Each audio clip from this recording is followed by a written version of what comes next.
네, 여러분 안녕하세요. 노인요양 365TV입니다. 최근 들어서 많은 분들이 요양원이라든가 방문요양 또 조혈관보호센터 설립을 이제 하시려고 이제 설립 서류를 좀 부탁하신 분들이 좀 많습니다. 그래서 제가 이제 보내드리고 또 이제 경우에 따라서 좀 대행도 해드리고 했습니다. 이제 주로 방문 요양을 하시려고 하시는 분들이 많았던 것 같아요. 근데 이제 그 중에서도 이제 노인 요양 공동 생활 가정을 설립하고자 한다 하시는 분들이 있는데, 저는 이제 그 부탁을 받고 이제 해드리긴 했는데 개인적으로 좀 말리고 싶은 생각이 좀 듭니다. 이제 그 이유는 바로 이제 예산 때문인데, 바로 이제 예산서를 보도록 하겠습니다. 이게 이제 여러분들 그 지정 서류에 설립 서류에 들어가는 예산서입니다. 이게 이제 노인요양 공동생활가정 예산인데요. 근데 이걸 보면은 좀 답이 안 나옵니다. 이제 왜 그런지 보도록 하겠습니다. 우선 이제 세입과 세출이 있는데, 세입부터 보도록 하겠습니다. 아이고, 좀 기운 나네. 보시면은 우선 그 세입에서 한 달 동안에 이제 수급자 한 명당 수입이 어느 정도인지를 좀 가늠해 봐야 됩니다. 일단은 이제 간단하게 이렇게 했습니다. 등급별로 평균을 냈어요. 어떤 분들이 오실지를 모르니까 30일 기준에 있을 때 약 191만 5천원 정도, 이 정도로 예상해 볼 수가 있습니다.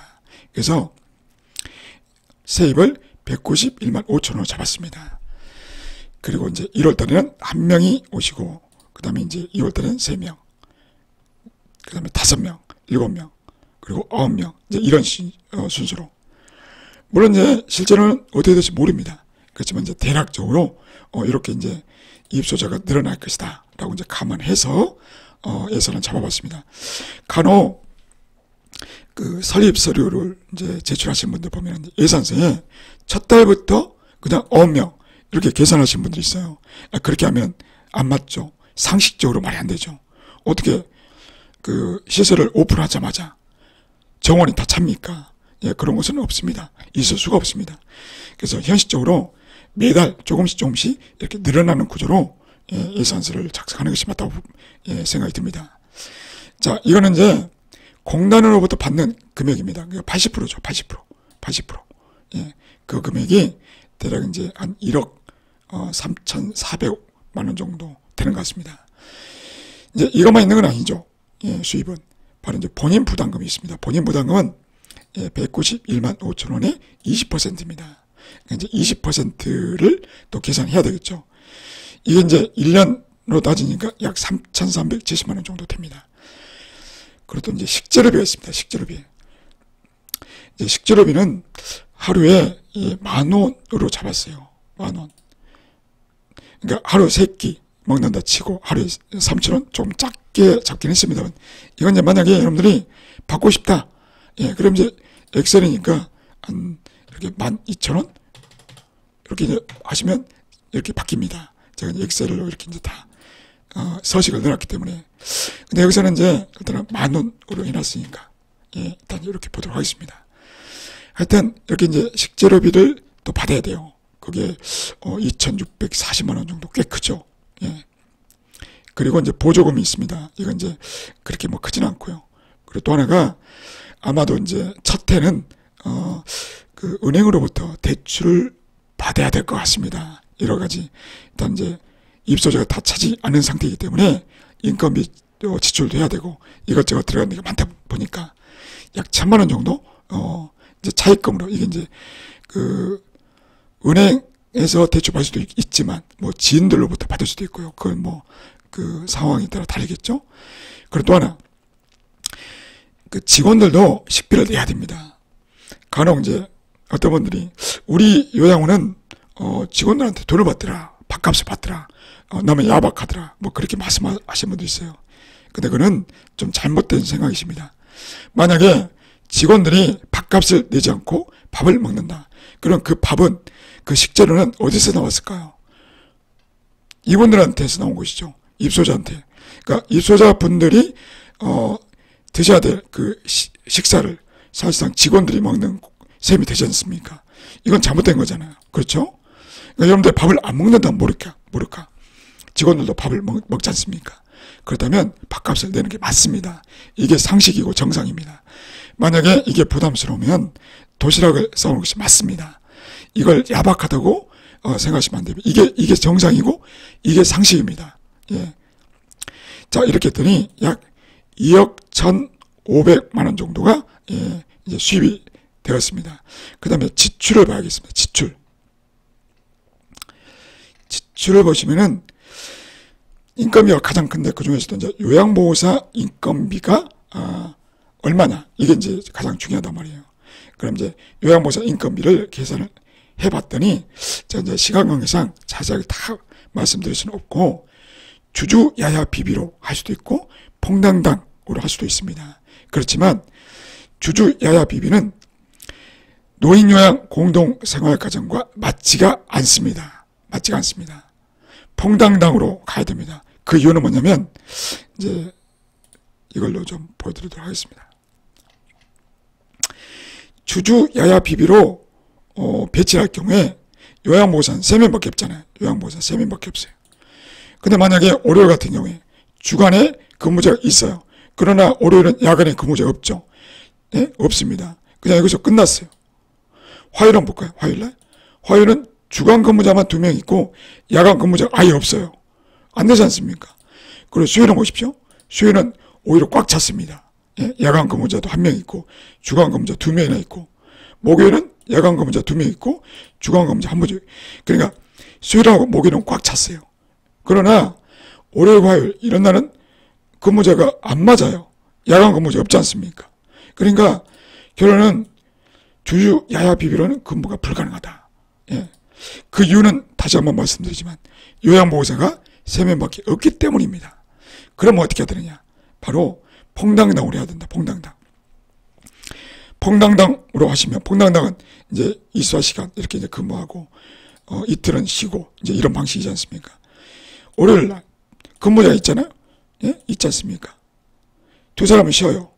그리고 화요일 근무자 있죠. 2사람은 또 쉬어요. 이런 구조지 않습니까? 그러면은 이제 근무자는 다소 힘들 수는 있겠지만 나머지 2명의 요양보호사는 근무를 하지 않습니다. 그렇더라도 요양원에 요양보호사 1명은 꼭 존재합니다. 근무를 하고 있는 것이죠. 그래서 노인요양 공동생활가정은 퐁당당으로 근무를 해야 됩니다. 자, 그런데 이제 퐁당당으로 근무할 때는 주주 야야 비비보다 인건비가 좀 세요. 주주 야야 비비로 일할 때는 요양보호사 1명당 약 221만 원 정도면 되거든요. 그러나 퐁당당으로 근무하게 되면 226만 원 정도의 월급을 줘야 됩니다. 그래서 이 부분이 이제 그러니까 공동생활 가정의 애로사항이 되는 것입니다. 오히려 요양보호사 인건비가 더 세요. 다른 요양원보다.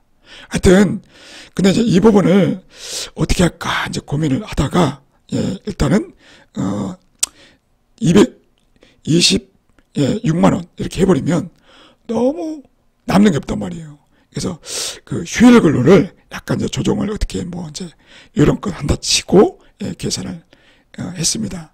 그래서 이제, 제가 이제 잘못 보여드렸네요. 이거 보여드렸는데. 이것은 이제 226만 원으로 그냥 계산했습니다. 226만 원 계산했습니다. 그리고 시설장은요, 230만 원 계산했습니다. 그러니까 모든 종사자보다 월급은 시설장이 가장 많아야 돼요. 이것도 기억해 두셔야 됩니다. 간호조무사는 228만 원 계산했어요. 자, 이제 이렇게 해서 쭉 했더니, 인건비가 보시면, 이제 시설장은 2,760만 원, 1년 동안에, 그리고, 이제 간호사하고, 그리고 요양보호사 인건비 1년 동안에 약 이제 9,500, 이 정도 나옵니다. 그리고 이제 사회보험료 제하고, 퇴직금 제하고, 그랬더니, 대략 이제 이렇게 나왔습니다.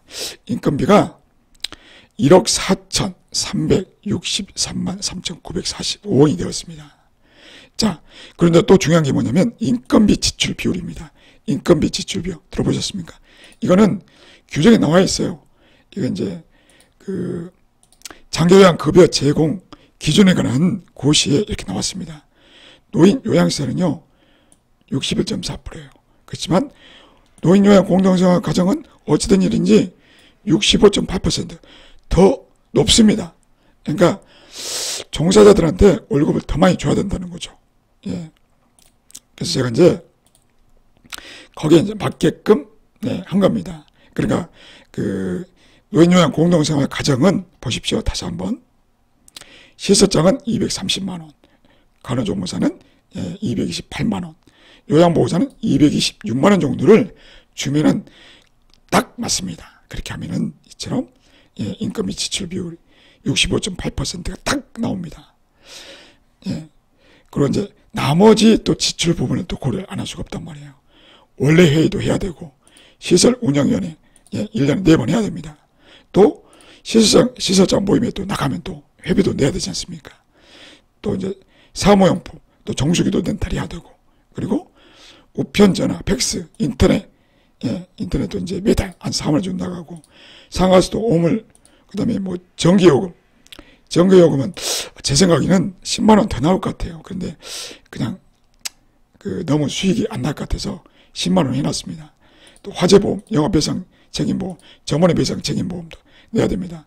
또 이제 차도 운영을 해야 되지 않습니까? 그래서 한 달에 10만 원씩은 들어가고, 전비도 1년에 2번 정도 해야 될 것이고, 또 방역도 해야 되고, 소독도 해야 되고, 저수조, 청소도 해야 될 것이고, 만약에 이제 여러분들 도시에서 운영할 경우에는 이건 따로 들어가지 않을 겁니다. 그리고 이제 사무기기, 이럴 또 이제 중간에 또 구입을 해야 될 수도 있고, 주방용품, 그 다음 뭐 기타, 환경조성비, 비품 수선비, CCTV 관리비, 그리고 이제 그 식사를 또 제공해야 되지 않습니까? 이 식사는요, 이미 이만큼을 받았어요. 2,640만 원을 이미 입소자로부터 식재료비로 이미 받아놨습니다. 그 비용을 고스란히 입소자 식사 제공에 들어가야 됩니다. 고스란히 다, 그러니까 액수가 맞아야 됩니다. 그 직원도 마찬가지. 아까 6,480만 원 받았지 않습니까? 이걸 고스란히 그대로 식재료비를 구입하는 데 써야 됩니다. 규정이 그렇습니다. 그리고 이제 수용기간 경비. 이건 뭐냐면, 이제 입소자 한 명당, 뭐, 일회용품 같은 거, 그런 것도 필요하지 않습니까? 뭐, 칫솔, 뭐, 치약, 세수비누, 그리고 또 뭐, 기저귀. 그러니까 기저귀 값을 생각을 한다면 3만 원 갖고 부족하거든요. 솔직히 말씀드려서. 그래서 이거는 조금 더 잡으셔야 될 것 같긴 합니다. 아무튼 이제 이렇게 해놨고요. 그리고 이제 난방비를 이제 70만 원 정도. 이것도 한여름에는 난방을 할 필요가 없으니까 빼고 약 한 달에 1년에 7번 정도 한다 치고 취사도 해야 될 것이고. 자, 그리고 이제 프로그램 비용도 들어갑니다. 생신잔치도 해야 될 것이고, 또 뭐 기혼했으면 또 홍보 목적으로 행사도 해야 되고, 어버이날, 노인의 날, 성탄절 이때 좀 뭔가 좀 행사를 해야 되지 않겠습니까? 음식이라도 좀 뭔가 좀 다르게 나가야 되지 않습니까? 자, 그렇게 해서 이렇게 이제 지출을 잡았더니 딱 떨어졌습니다. 이렇게 이제 차익이 0원입니다. 세입이 2억 1,519만 9,160원이었거든요. 그러니까 세입과 세출이 똑같아야 됩니다. 그러니까 차익이 없어야 됩니다. 그러니까 이처럼 딱 떨어졌습니다. 그리고 보시면요, 전출금, 기타 전출금, 이게 뭐냐면 바로 순수익입니다. 순수익. 그게 1,100만 원, 이 정도 나왔습니다. 그러니까 노인요양 공동생활가정을 운영하신다 그러면 대략적으로 이제 시설장 월급 230만 원 정도는 가져갈 수가 있습니다. 그리고 거기에다가 기타 전출금, 이게 수익금이라고 있지 않습니까? 1,100만 원 정도는 가져갈 수가 있습니다. 그러니까 아주 적자는 아닙니다. 적자는 아닌데, 근데 솔직히 고생한 것에 비해서 가져가는 게 너무 좀 적다는 느낌이 들지 않습니까? 앞서 우리가 살펴봤던 여러 가지 그 지출사항들, 이걸 지출을 안 할 수가 없어요. 물론 행사를 안 할 수는 있습니다. 돈을 아끼려고 보면은 뭐 이것저것 아낄 수도 있고, 뭐 난방비도 아낄 수도 있고, 조금씩 약간 이제 유도리 있게 정리할 수는 있어요. 뭐 저수조 청소를 할 필요도 없을 수도 있고. 그래서 그렇다고 하더라도 아무리 이렇게 하든 저렇게 하든 글쎄요, 1년 동안에 기타 전출금으로 순수익으로 1,500만 원 이상을 가져가기는 제 생각에는 좀 쉽지가 않을 것 같습니다. 예. 그런데 이제 이것은 어디까지나 그 입소자가 보십시오. 9명이 됐을 때 이야기입니다. 근데 간혹 어떤 분들이 6명 정원으로 운영하겠다. 그런 분들이 간혹 있어요. 그래서 이제 제가 이제 한번 그 경우에도 한번 짜봤어요. 했더니 예산서를 작성하기 너무 어려운 겁니다. 예, 도대체 답이 안 나오는 거죠. 그렇더라도 한번 해봤습니다. 이처럼 이제 1월달엔 2명, 2월달엔 4명, 3월달엔 6명 이렇게 그 다음에 다 6명이에요. 예? 좀 크게 이렇게 다 6명 이거밖에 안 됩니다. 그러니까 그 수익이라고 할 만한 것이 얼마 안 돼요. 얼마 안 됩니다. 예? 그렇다면 이제 지출을 봐야겠죠. 지출 부분에서 이제 곤란한 게 뭐냐면 바로 이 퐁당당 형태로 요양보호자금을 했을 때 260만 원 정도를 줘야 되는데 도대체 줄 수가 없는 거예요. 예? 제가 이제 부득이 260만 원 하기 어려워서 일단 220만 원으로 일단 잡아봤습니다. 220으로. 이제 휴일 근로를 어떻게 좀 이런 것 글쎄요, 답이 안 나옵니다. 휴일 근로 수당을 안 줄 수도 없고. 아무튼 220을 잡아봤어요. 이렇게 계산해봤더니 이렇게 됐습니다. 그랬더니 인건비가 상당히 높게 나옵니다. 예, 수입 자체가 워낙 낮다 보니까 인건비가 높게 나타나는 것이죠. 인건비 지출 비율이 제가 아까 얼마나 했습니까? 65.8%면 되잖아요. 그러나 이 경우에는 67.8% 오히려 올랐죠. 요양보호사 월급을 226만 원에서 220만 원 낮췄음에도 불구하고 이처럼 인건비 지출 비율이 오히려 올랐습니다. 그런데 나머지 최소한을 줄였어요. 불필요한 거 다 줄였습니다. 모든 걸 다 줄였어요. 모든 걸 다 줄였음에도 불구하고 보십시오. 기타 정출금 아무것도 없습니다. 부채 상환도 못해요. 이자만 겨우 냅니다. 남는 게 거의 없어요. 그러니까 이제 사실상 6명으로 입소자 6명으로 노인요양 공동생활가정을 운영하신다. 그러면 수익이 없다고 보시면 돼요. 수익이 아예 없고 그냥 월급 230만 원 정도. 근데요, 그것조차도 불안합니다. 왜냐, 부채를 갚아야 되는데 이자밖에 겨우 글쎄요, 이것도 이자도 부족합니다. 이자 내기도 버겁습니다. 그렇다면 사실상 마이너스죠. 사실상. 그러니까 월급도 가져가기가 어려운 구조다라고 볼 수 있겠습니다. 그러니까 그 월급이 얼마입니까? 그 월급이 아까 시서장 월급, 시서장 월급 220만 원. 이것조차도 가져가기가 어려울 것이다 라고 보는 것입니다. 그러니까 보십시오. 수입 자체가 너무 적어요. 수입이 너무 적습니다. 1억, 그리고 이제 1억 2,500 정도밖에 안 나옵니다. 아무리 해도. 물론 이제 이건 첫 해입니다. 첫 해. 그럼 이제 다음에는 6명 다 차겠죠. 다 찰 겁니다. 그렇지만 결과는 거의 비슷할 겁니다. 그래서 아까 이제 보시면 이제 9명일 경우에는 보십시오. 다시 한번 보여드리겠습니다. 마지막 부분을 보시면 이처럼 기타 전출금으로 1,100만 원, 그리고 부채 상환도 어느 정도 해요. 500만 원 정도를 부채 상환할 수 있단 말입니다. 그러니까 9명이 다 찬다면 이제 그나마 조금 나아요. 그러니까 9명이 된다면 적자는 아닙니다. 적자는 아닐 수 있어요. 그러나 과연 여러분들 자기 자금으로 노인요양 공동생활가정을 차리셨다. 그렇다면 건축을 하실 수도 있고 또는 임대로 들어갈 수도 있지만 그런 경우 많지 않으니까 대부분 건축을 했을 것이고, 아니면 새로운 건물을 사서 자가 건물에서 하셨을 거란 말입니다. 그런데 그에 비해서 너무 남는 게 없습니다.